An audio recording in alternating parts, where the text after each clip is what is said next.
Ano yun? Multo? Dahil matapang ako, pupuntaan ko.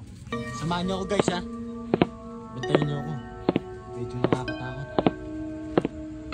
Wait.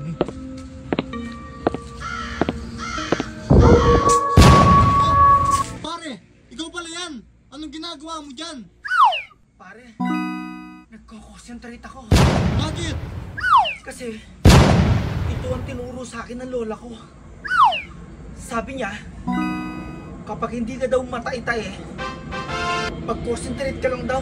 Ilang araw ka na bang di natataye pare? Pare, 3 araw na akong hindi natatay.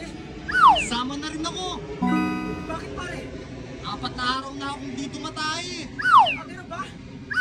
Pare, sumali ka na sa akin para lumabas na rin yan. O sige pa. Ayun pare, lalabas na.